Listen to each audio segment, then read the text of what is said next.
നമസ്കാരം. ചോദ്യം ഉത്തരം പരിപാടിയിലേക്ക് എല്ലാ പ്രേക്ഷകർക്കും സ്വാഗതം. ചോദ്യം ഉത്തരം പരിപാടിയിലെ ഇന്നത്തെ നമ്മുടെ അതിഥി സംസ്ഥാന പൊതുമരാമത്ത് വകുപ്പ് മന്ത്രി ശ്രീ ജി സുധാകരൻ. സ്വാഗതം ശ്രീ ജി സുധാകരൻ.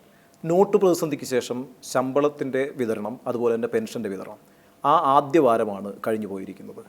യഥാർത്ഥത്തിൽ ശമ്പളം കൊടുക്കുന്ന കാര്യത്തിലും പെൻഷൻ കൊടുക്കുന്ന കാര്യത്തിലും അത് വിതരണം ചെയ്യുന്ന കാര്യത്തിലൊക്കെ പല പ്രതിസന്ധികളും ഈ സംസ്ഥാനത്ത് രൂപപ്പെട്ടു. ക്യൂ നിന്ന മുഴുവൻ ആളുകൾക്കും പൈസ കിട്ടിയില്ല, പല ട്രഷറികളിലേക്കും പൈസ എത്തിയില്ല, നിന്നവർക്ക് തന്നെ മുഴുവൻ പണവും കിട്ടാതെ വന്നൊരു സാഹചര്യം. വേണ്ടത്ര മുൻകരുതൽ ഈ സർക്കാർ ശമ്പളവും പെൻഷനും വിതരണം ചെയ്യുന്ന കാര്യത്തിൽ എടുത്തിട്ടില്ല എന്നൊരു ആരോപണമാണ് നേരിട്ടുകൊണ്ടിരിക്കുന്നത്. എന്താണ് ജനങ്ങളോട് താങ്കൾക്ക് പറയാനുള്ളൊരു വിശദീകരണം? മുൻകരുതൽ എടുത്തില്ല എന്ന് പറയാൻ പറ്റില്ല. ഒരു ഇടതുപക്ഷ ഗവൺമെൻറ് ഒരിക്കലും അങ്ങനെ ഒരു ജാഗ്രതയില്ലാതെ പെരുമാറില്ല. ഐസക്ക് തന്നെ ട്രഷറികളിലൊക്കെ, എറണാകുളത്തെ ട്രഷറികളിലൊക്കെ പോയിട്ട് നേരിട്ട് പരിശോധന നടത്തിയിട്ടുണ്ട്. പക്ഷേ ഈ ഒരു പ്രതിസന്ധിയാണല്ലോ. കേന്ദ്രം ഒട്ടും തന്നെ ഒരു അയവ് വരുത്താതെ സംസ്ഥാനങ്ങളുടെ താല്പര്യമോ ജനങ്ങളുടെ താല്പര്യമോ കണക്കിലെടുക്കാതെ ഏകപക്ഷീയമായി കേന്ദ്ര ഗവൺമെൻറ്, പ്രധാനമന്ത്രി അടക്കം, മന്ത്രികാര്യാലയം, അതുപോലെ തന്നെ റിസർവ് ബാങ്ക് അവർ നീങ്ങുകയാണല്ലോ. അങ്ങനെ നീങ്ങുന്നു എന്നുള്ളത് രാഷ്ട്രീയവും സാമ്പത്തികവുമായ ഒരു യാഥാർത്ഥ്യമാണെന്ന് നമ്മൾ അംഗീകരിക്കണം. ആ യാഥാർത്ഥ്യം അംഗീകരിച്ചുകൊണ്ട് പ്രശ്നം വന്നാൽ ഉത്തരവാദി അവരാണ് എന്ന് വരുത്തേണ്ടതായിരുന്നു. അതാണ് സത്യം. ആ ഒരു പൊളിറ്റിക്കലും അതുപോലെ തന്നെ ധനപരവുമായ ഒരു മുൻകൈ പ്രവർത്തനം നടന്നോ എനിക്ക് സംശയമുണ്ട്. ആ ഒരു രാഷ്ട്രീയവും ധനപരവുമായ ഒരു ആക്രമണം അങ്ങോട്ട് നടന്നിട്ടില്ല. ഈ സമയത്ത് ശക്തമായ ഒരു ക്യാമ്പയിനിലൂടെ ഇത് വരാൻ പോകുന്നുണ്ട്. ചിലപ്പോൾ ശമ്പളം കൊടുക്കാൻ, പൈസ എടുക്കാൻ ഇവർ സമ്മതിക്കാതെ വരും എന്നൊരു മുൻകൂട്ടിയുള്ള ഒരു ക്യാമ്പയിൻ നടന്നിട്ടില്ല. അപ്പോൾ എന്തായാലും ഇപ്പോൾ യാഥാർത്ഥ്യമായി. അത് നേരിടാനുള്ള ശക്തമായ നിലപാടുകൾ സംസ്ഥാന ഗവൺമെൻറ് എടുത്തു വരികയാണ്. അല്ല, കേന്ദ്ര സർക്കാർ അവരുടെ നയവുമായിട്ട് മുന്നോട്ട് പോകട്ടെ, പക്ഷേ സംസ്ഥാന സർക്കാരിനൊരു ഉത്തരവാദിത്വമുണ്ടല്ലോ. അവർ വാഗ്ദാനം പാലിക്കാനിടയില്ല, അവർ കൃത്യമായും കറൻസി ആവശ്യാനുസരണം തരാനിടയില്ല എന്ന് ഏതൊരാൾക്കും അറിയാവുന്ന കാര്യമാണ്. കാരണം അങ്ങനെയാണ് നിലപാടെടുത്തുകൊണ്ട് പോകുന്നത്. അപ്പോൾ നമുക്ക് ആവശ്യമായ കറൻസി വന്നിട്ടുണ്ടോ എന്ന് ശമ്പളം കൊടുക്കുന്നതിന് മുന്നോടിയായി ആ സമയത്ത് നോക്കേണ്ട ഉത്തരവാദിത്വം ധനകാര്യ ഉദ്യോഗസ്ഥന്മാരുടെയാണ്. അവർ നോക്കിയെന്നോ ഇല്ലയെന്നോ പറയാത്ത. അല്ല, അത് ധനകാര്യ ഉദ്യോഗസ്ഥന്മാരുടെ ഉത്തരവാദിത്വം മാത്രമാണ്, ധനമന്ത്രിക്ക് ഒരു ഉത്തരവാദിത്വം. ഞാൻ പറയുന്നത് നിയമസഭാ സമ്മേളനം നടന്ന സമയത്ത് തോമസ് ഐസക്കിനോട് ഇത്തരത്തിലൊരു ചോദ്യം വരുന്നുണ്ട്. ഇവിടെ ശമ്പളം കൊടുക്കാനും പെൻഷൻ കൊടുക്കാനും അടുത്ത മാസം കഴിയുമോ എന്നുള്ള ചോദ്യം. ഒരു പ്രശ്നവുമില്ല എന്ന് അദ്ദേഹം പറഞ്ഞു. മാധ്യമങ്ങൾ അദ്ദേഹത്തോട് ചോദിക്കുന്നുണ്ട്, ഒരു പ്രശ്നവുമില്ല എന്ന് പറഞ്ഞു. പക്ഷേ സംഭവിച്ചത് 1-ാം തീയതി മുതൽ നമ്മൾ ഈ സംസാരിച്ചുകൊണ്ടിരിക്കുന്ന സമയം വരെ പല ട്രഷറികളിലേക്കും, അത് പ്രത്യേകിച്ച് ഗ്രാമങ്ങളിലെ ട്രഷറികളിലേക്ക് പൈസ എത്തിക്കാൻ കഴിഞ്ഞില്ല. ക്യൂ നിന്ന ആളുകൾക്ക് മുഴുവൻ പൈസ കിട്ടിയില്ല. പലർക്കും കിട്ടിയ പൈസ തന്നെ മുഴുവനായിട്ട് എടുക്കാൻ കഴിഞ്ഞില്ല. എന്തുകൊണ്ട് ഇത് സംഭവിച്ചു? അപ്പോൾ അമിതമായ ശുഭാപ്തി വിശ്വാസമായിരിക്കും. കാരണം സംഭവിക്കത്തില്ല. പക്ഷേ എൻ്റെ അഭിപ്രായം പറയുന്നത് ഗവൺമെൻറ് അഭിപ്രായവും പാർട്ടിയുടെ അഭിപ്രായമല്ല. കേന്ദ്ര ഗവൺമെൻറ് കള്ളക്കളി കളിച്ചിരിക്കുകയാണ്. അത് പാർട്ടി കേന്ദ്ര കമ്മിറ്റി പറഞ്ഞിട്ടുണ്ട്, പാർട്ടി പറഞ്ഞിട്ടുണ്ട്, ഗവൺമെൻറ്റും പറഞ്ഞിട്ടുണ്ട്. ബിജെപിയുടെ ദേശീയ നേതൃത്വം തന്നെ പറഞ്ഞിരിക്കുന്ന ഒരു കാര്യം എന്താണെന്ന് വെച്ചാൽ, ഇപ്പോൾ കേന്ദ്ര സർക്കാർ നോട്ട് പിൻവലിച്ചു. ആ നോട്ട് പിൻവലിച്ചതിനെ ശക്തമായി എതിർക്കുന്ന ഒരു ഗവൺമെൻറ്റാണ് കേരളത്തിൽ നിലനിൽക്കുന്നത്. അതുകൊണ്ട് ഇവിടുത്തെ ജനങ്ങളെ പരമാവധി ബുദ്ധിമുട്ടിച്ചുകൊണ്ട് കേന്ദ്ര സർക്കാരിനെ എതിരാക്കാനുള്ള ഒരു രാഷ്ട്രീയ മുതലെടുപ്പിനാണ് നിങ്ങൾ ശ്രമിക്കുന്നത് എന്നുള്ള ആരോപണമാണ് ബിജെപി നടത്തുന്നത്. ഒരിക്കലല്ല, നേരെ തിരിച്ചാണ്. ബിജെപി ഗവൺമെൻറ് മനഃപൂർവ്വം ഇത് ചെയ്യുന്നു. ശമ്പളം വിതരണത്തെ പോലും തടസ്സപ്പെടുത്താൻ ഇടയുണ്ട്. നമുക്ക് അഡ്വാൻസ് ആയിട്ട് പറയാൻ പറ്റില്ല. തിരിച്ചാണ് ഞാൻ പറയുന്നത്. നമുക്ക് പറയാൻ പറ്റില്ല. അവർ അഡ്വാൻസ് ആയിട്ട് കളവ് പറഞ്ഞു. നമുക്ക് സത്യം ഇതല്ലേ. അപ്പോൾ തുടർന്ന് ആ ക്യാമ്പയിനും വേണം. അതോടൊപ്പം ഭരണഘടനാപരമായ നമ്മുടെ അവകാശമാണ്. ഇവർക്ക് എന്താ പറയുക തടഞ്ഞു വെക്കാൻ? എങ്ങനെ തടഞ്ഞു? റിസർവ് ബാങ്ക് ഗവൺമെൻറ് രാഷ്ട്രീയം കളിക്കുന്നത്. റിസർവ് ബാങ്ക് ഇക്കാര്യത്തിൽ ഗുരുതരമായി കുറ്റം ചെയ്തിരിക്കുന്നത്. റിസർവ് ബാങ്ക് എന്ന് പറഞ്ഞാൽ കേന്ദ്ര ഗവൺമെൻറ്റിൻ്റെ വെറും ഒരു രാഷ്ട്രീയ ശാഖയല്ല, ഇന്ത്യയുടെ ബാങ്കാണത്. റിസർവ് ബാങ്ക് ഗവർണർ എന്ന് പറഞ്ഞാൽ കോൺസ്റ്റിറ്റ്യൂഷണൽ ഉത്തരവാദിത്വം. അദ്ദേഹത്തിന് ഗവൺമെൻറ്റിൻ്റെ അടിയാളനൊന്നുമല്ല. ഗവൺമെൻറ്റിൻ്റെ നയങ്ങൾ തെറ്റാണെങ്കിൽ അതിനെയും ചെറുക്കാൻ അവകാശമുള്ള ആളാണ് റിസർവ് ബാങ്ക് ഗവർണർ. അത് മനസ്സിലായി. ആ ഗവർണർ വീഴ്ച കാണിച്ചിട്ടുണ്ടെങ്കിൽ ആ ഇഷ്യൂ നമ്മൾ ചർച്ച ചെയ്യണം. ചർച്ച ചെയ്ത് പരിഹാരം കാണാം. അടുത്ത മാസം ഇത് ആവർത്തിക്കരുത്. അവരുടെ ഔദാര്യമൊന്നുമല്ല, തന്നേ പറ്റൂ, തരീക്ക തന്നെ ചെയ്യും. ആ നിലയിൽ കേരളം ഉയർന്നു വരും. ഇവിടെ ഉദ്ദേശിക്കുന്ന പോലെയൊന്നുമല്ല.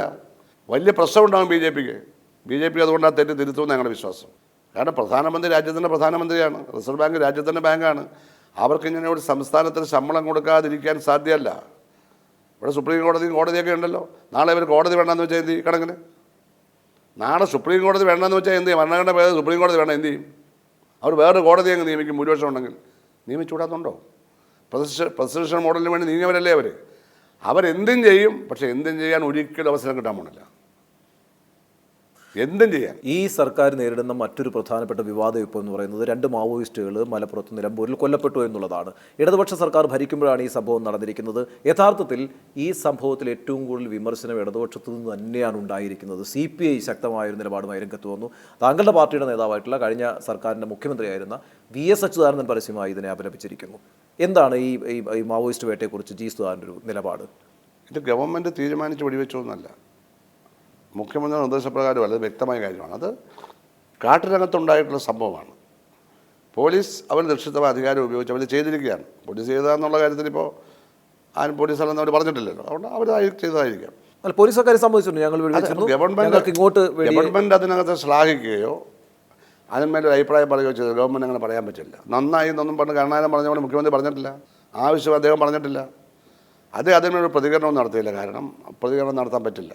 ഇതിപ്പോൾ അവിടെ ഉണ്ടായത് എൻകൗണ്ടറാണെന്ന് പോലീസ് പറയുന്നു. അന്വേഷണം നടക്കുന്നു, അന്വേഷണം വരട്ടെ.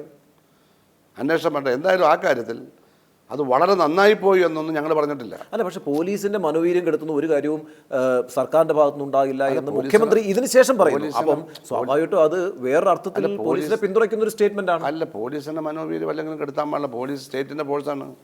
ന്യായമായ പെരുമാറ്റത്തിൽ നമുക്ക് പിന്തുണയുണ്ട്. അല്ല, എപ്പോഴാണ് കമ്മ്യൂണിസ്റ്റുകൾ ഈ പോലീസുകാരുടെ മനോവീര്യം ഉയർത്തുന്നതിനെ കുറിച്ച് ആലോചിച്ചു തുടങ്ങി, അല്ലെങ്കിൽ മനോവീര്യം നഷ്ടപ്പെടുമെന്ന ആകാംക്ഷ കമ്മ്യൂണിസ്റ്റുകാരല്ല.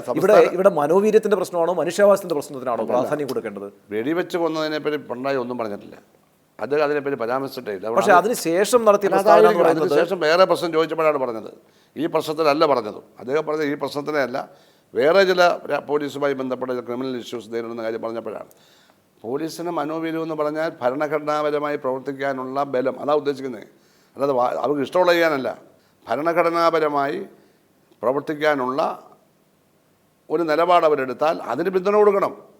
അത് മാവോയിസ്റ്റ് ഭരിച്ചതുമായി ബന്ധപ്പെട്ടല്ല പറഞ്ഞത്. തീർച്ചയായും അന്വേഷിക്കട്ടെ. ഈ ആഭ്യന്തര വകുപ്പ് ഇപ്പോൾ പോലീസിന്റെ മനോവീര്യം കൂട്ടാനായിട്ട് ആഭ്യന്തര വകുപ്പ് ഒക്കെ ശ്രമിക്കുന്നത് നല്ലതാണ്. ഭരണഘടനാപരമായ ബാധ്യത പോലീസ് നിർവഹിക്കുന്നുണ്ടെങ്കിൽ മനോവീര്യത്തിന് വേണ്ടിയിട്ട് നിൽക്കുന്നതൊക്കെ നല്ലതാണ്. പക്ഷേ ഈ ആഭ്യന്തര വകുപ്പ് ഇപ്പോൾ പ്രതിസന്ധി നേരിടുന്നത് നിങ്ങളുടെ പാർട്ടി പ്രവർത്തകരിൽ നിന്നാണല്ലോ. ഇപ്പോൾ ഉദാഹരണത്തിന് വടക്കാഞ്ചേരിയിൽ ജയേന്ദ്രൻ എന്ന കൗൺസിലർ, നിങ്ങളുടെ കൗൺസിലർ ഉണ്ടാക്കിയ പ്രതിസന്ധി, അതേപോലെ തന്നെ കൊച്ചിയിലെ ഗുണ്ടാ പ്രശ്നത്തിൽ സക്കീർ ഹുസൈൻ കളമശ്ശേരി ഏരിയ സെക്രട്ടറി ഉണ്ടാക്കിയ പ്രതിസന്ധി, ഏറ്റവും ഒടുവിൽ തിരുവനന്തപുരത്ത് വെള്ളറയിൽ DYFI പ്രവർത്തകർ പോലീസ് സ്റ്റേഷനിൽ കടന്ന് അതിക്രമം നടത്തിയ സംഭവങ്ങൾ, ഇതൊക്കെ പാർട്ടിയിൽ നിന്ന് ചില വെല്ലുവിളികളും ആഭ്യന്തര വകുപ്പ് നേരിടുന്നുണ്ട്. ഇതിനകത്ത് നമ്മൾ അതിശയപ്പെട്ട കാര്യമില്ല. പാർട്ടി എന്ന് പറഞ്ഞാൽ എന്താ, സ്വർഗത്തിൽ നിന്ന് കെട്ടിയിറക്കുന്നത്. ഇത് ജനങ്ങളുടെ ഇടയിൽ നിന്ന് വളർന്നു വന്ന പ്രസ്ഥാനമല്ലേ. 5 ലക്ഷത്തോളം പാർട്ടി മെമ്പർമാരാണ്, 1-2 ആണ്. ദശലക്ഷക്കണക്കിന് പാർട്ടി അനുഭാവികളും വോട്ടർമാരും വർഗബഹിര സംഘടനാ പ്രവർത്തകരും, ഇവരെല്ലാം ചെന്ന് മഹാപ്രസ്ഥാനമാണിത്. അപ്പോൾ ഇതൊക്കെ ഒരു സ്വാഭാവികമായിട്ടുള്ള കാര്യമാണ്. അത് ഈ സമൂഹം സ്വാഭാവികമായി വരുന്നതാണ്. അത് കമ്മ്യൂണിസ്റ്റ് പാർട്ടിക്കകത്തും ഒരു ചെറിയ പരിധി വരുമെന്നുള്ളത് കണ്ടല്ലോ, അത് നമ്മൾ കാണണം. പക്ഷെ നമ്മളതിനോട് യോജിക്കുന്നില്ല, നമ്മളതിനെ അനുകൂലിക്കുന്നില്ല, നമ്മളതിനെ ഇല്ലാതാക്കാനാണ് ശ്രമിക്കുന്നത്. അങ്ങനെ ചെയ്ത സഖാക്കൾ ചില നടപടികൾ സ്വീകരിച്ചുകൊണ്ട് തള്ളിപ്പറഞ്ഞിരിക്കുകയാണ്. ഇതൊരു ബൂർഷാ സമൂഹമാണിത്. ബൂർഷാ സമൂഹത്തിൽ എല്ലാത്തിലും കുഴപ്പങ്ങളുണ്ട്. ആ കുഴപ്പങ്ങൾ കമ്മ്യൂണിസ്റ്റുകാരായ ഞങ്ങളെയും ബാധിക്കാം. അതാണ് കുറേ കമ്മ്യൂണിസ്റ്റുകാർക്ക് ഒരുപാട് സ്വത്ത് വേണം, ഒരുപാട് ആർഭാടം വേണം, മക്കളുടെ കല്യാണം ഭയങ്കരമായിട്ട് നടത്തുക, ഭയങ്കരമായ സ്ത്രീധനം കൊടുക്കുക, വലിയ തുക കൊടുത്തിട്ട് മക്കളെ പിന്നെ സെൽഫ് ഫൈനാൻസിങ് കോളേജുകൾ ലക്ഷങ്ങൾ കൊടുത്ത് പഠിപ്പിക്കുക, എന്നിട്ടാണ് വിപ്ലവം പറയും. അതെ, ഭയങ്കര വിപ്ലവം അടിക്കുന്നത്. ഇത് കോൺഗ്രസ്സുകാരെ പോലെ തന്നെ, അല്ലെങ്കിൽ BJPക്കാരെ പോലെയല്ലേ.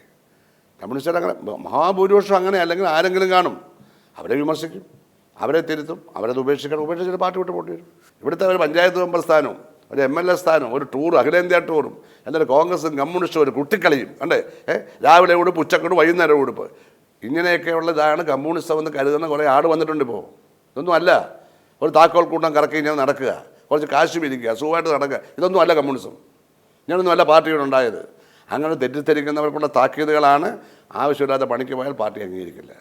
അതുകൊണ്ട് പാർട്ടിക്ക് അകത്തൊന്നും വെല്ലുവിളിയല്ല. പാർട്ടി പ്രവർത്തകരായ ചില ആളുകൾ കാര്യം മനസ്സിലാക്കാതെ അവരുടെ മനസ്സിൻ്റെ ഒരു തള്ളിച്ചോടി ചിലത് ചെയ്യുന്നുണ്ട്. അവർ നല്ല സഹാക്കളാണ്, അവരെ തിരുത്തിയാൽ മതി.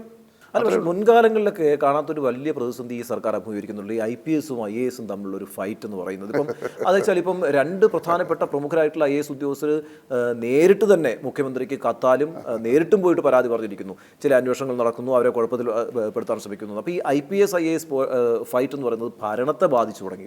ഒന്നും ബാധിച്ചിട്ടില്ല, ഭരണത്തെ ഒന്നും ബാധിക്കുന്ന പ്രശ്നം. ഞാൻ ചോദിക്കും, IAS IPS എന്താ അവരുടെ സ്വർഗ്ഗകുമാരന്മാരാ? അതൊരു പരീക്ഷയല്ലേ. ഈ IAS IPS പറ്റി പണ്ട് ഞാൻ എന്തോ പറഞ്ഞെന്ന് പറഞ്ഞ് ഭയങ്കര പൂല് കിടന്ന് അറിയാമല്ലോ. പണ്ട് ഞാൻ മിനിസ്റ്ററായ സമയത്ത് ആദ്യത്തെ മൂന്നാമത്തെ മാസം കണ്ണൂർ സ്റ്റേഡിയം കോർണറിൽ വെച്ച് കെ സുധാകരൻ അധ്യക്ഷത യോഗത്തിൽ ഞാൻ യഥാർത്ഥത്തിൽ പറഞ്ഞെന്താ, IAS എന്ന് പറയുന്ന 3 അക്ഷരം നായയുടെ കഴുത്തിൽ കെട്ടാനുള്ളതല്ലെന്ന് പറഞ്ഞാൽ IAS കൊള്ളാവുന്നല്ല ഞാൻ അർത്ഥം. പക്ഷെ റിപ്പോർട്ട് ചെയ്ത് ഇത് പ്രചരിക്കുന്നത് എന്താ, IASകാരെ നായെന്ന് വിളിച്ചു. അങ്ങനെയല്ല പറഞ്ഞത്. IAS എന്നൊക്കെ പറഞ്ഞാൽ ഞാനിപ്പോൾ പോസ്റ്റ് ഗ്രാജുവേറ്റ് ഡിഗ്രി കിട്ടിയാണ്. BA പാസ്സായി, MA പാസ്സായി, LLB പാസ്സായി. ഞാൻ 3-2-5 3-2-5-3 10 വർഷം ഞാൻ ഉന്നത വിദ്യാഭ്യാസത്തിന് പോയ ആളാണ് ആണല്ലോ. ഞാൻ IAS പരീക്ഷ കഴിച്ചപ്പോൾ എനിക്കും കിട്ടിയേനെ, ഞാൻ IASകാരനായിന്. അതൊരു പരീക്ഷ മാത്രമാണ്, ഒരു ആ എക്സാമിനേഷന് അനാവശ്യമായ പ്രാധാന്യം കൊടുത്തതാരാ? ഈ ഇന്ത്യയിലല്ലാതെ എവിടെയെങ്കിലും ഇത്തരം പരീക്ഷയ്ക്ക് വല്ല വിലയുണ്ടോ? അമേരിക്കയിലുണ്ടോ IAS? ഇംഗ്ലണ്ടിലുണ്ടോ IAS? ഉണ്ടോ എന്ന് ഞാൻ ചോദിക്കുക. എന്താ ഇത് ബ്രിട്ടീഷുകാർ കൊണ്ടുവന്നൊരു പരിപാടിയാണ് ICS പ്രയോഗം തന്നെ IASനുള്ളത്. അതായി കഴിഞ്ഞാൽ ഒരു പണിയെടുത്തില്ല, കുഴപ്പമില്ല, ഒരു കാര്യമില്ല. ബുദ്ധൂസുകളും മരമണ്ടന്മാർക്കും IAS കിട്ടുന്നുണ്ട്, IPS കിട്ടുന്നുണ്ട്, നല്ല കഴിവുള്ളവർക്കും കിട്ടുന്നുണ്ട്. ഒറിജിനലായി കഴിവില്ലാത്തവർ IAS അല്ല, അതിനേക്കാൾ വലിയ എസ് കൊടുത്താലും വലിയ കാര്യമൊന്നുമില്ല. ഇംഗ്ലീഷ് മര്യാദക്ക് എഴുതാൻ അറിയാൻ മേത്ത IASകാരുടെ പേര് ഞാൻ രഹസ്യമായിട്ട് എഴുതരാം. ഞാൻ ഫോട്ടോസ്റ്റാറ്റ് എടുത്ത് വെച്ചിട്ടുണ്ട് കഴിഞ്ഞ ഗവൺമെൻറ്റിൽ. ഇംഗ്ലീഷ് മര്യാദക്ക് എഴുതാൻ അറിയാൻ മേത്ത IASകാർ. ചിലർ കൺഫേർഡ് ആകട്ടെ, കാല് പിടിച്ചല്ലേ പലരും കൺഫേർഡ് വാങ്ങുന്നത്. കൺഫേർഡ് ആകാൻ വേണ്ടി രാഷ്ട്രീയ സാധനം ഉപയോഗിക്കുന്നവരില്ലേ, അവർക്ക് ചോദിച്ചാൽ ഇംഗ്ലീഷ് പറയാൻ അറിയാമോ? ഇംഗ്ലീഷിനെ പറ്റി ഞാൻ പറയുന്നത്, IAS കിട്ടിയതുകൊണ്ടൊന്നും മഹത്താന്ന് കരുതരുത്. അവരും മനുഷ്യരാണ്, ദുർബലരാണ് പലരും. അവർക്ക് പലർക്കും സ്ഥാനമോഹമുണ്ട്, പരസ്പരം ചെടിവാരി എറിയണമെന്നുണ്ട്, കുത്തിത്തിരിപ്പുണ്ട്, കാലുവാരലുണ്ട്, മന്ത്രിമാരെ വീഴ്ത്താൻ വേണ്ടി ഫയൽ എഴുതുന്നവരുണ്ട്, നല്ല ആൾക്കാരുമുണ്ട്. അല്ല, പ്രശ്നം എന്താണെന്ന് വെച്ചാൽ ഏത് തീരുമാനം എടുത്താലും അത് പിന്നീട് വിജിലൻസ് അന്വേഷണത്തിലേക്ക് പോകുന്നൊരു ഭീതി ഉണ്ടാകുന്നതിന്റെ അടിസ്ഥാനത്തിൽ തീരുമാനങ്ങൾ എടുക്കാത്ത സാഹചര്യമുണ്ട്. IPSഉം IASഉം തമ്മിലുള്ള ഫൈറ്റിന്റെ ഭാഗമായിട്ട് IASലും IPSലും നമ്മുടെ ഏതെങ്കിലും കേടുന്ന വഴക്കം ഉണ്ടെങ്കിൽ അവർ ആ പോസ്റ്റിന് യോഗ്യരല്ല, അവർക്കതിൻ്റെ മഹത്വം അറിയില്ല. നെഹ്റു പറഞ്ഞല്ലോ IAS is a glorified clerk, ഒരു വലിയ ക്ലാർക്കാണ് എന്നാണ് നെഹ്റു പറഞ്ഞത്.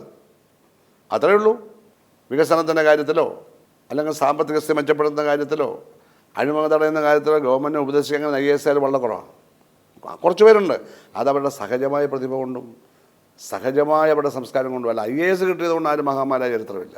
മന്ത്രിമാരും IASകാരും എല്ലാം യോജിച്ച് നല്ലപോലെ പ്രവർത്തിക്കുന്ന ഒരു സാഹചര്യം. IPSകാർ അന്തസ്സ എല്ലാ പോലീസിനും മാതൃകാപരമായി പ്രവർത്തിക്കുക. അങ്ങനെ പ്രവർത്തിച്ച ഒരു കുഴപ്പമില്ല. ചിലപ്പോൾ ഉണ്ടാവും പ്രശ്നം, അവരുടെ ദൗർബല്യമായിട്ട് കണ്ടാൽ മതി, ഗവൺമെന്റിനെ ഇത് ബാധിക്കില്ല. അല്ല, പക്ഷേ നിങ്ങളുടെ വിജിലൻസ് ഡയറക്ടറായിട്ടുള്ള ജേക്കബ് തോമസ് പറഞ്ഞിരിക്കുന്ന അദ്ദേഹത്തിന് ഭീഷണിയുണ്ട്, അതിന് അദ്ദേഹത്തിന് സുരക്ഷ വേണം. സത്യമല്ലേ? സത്യം.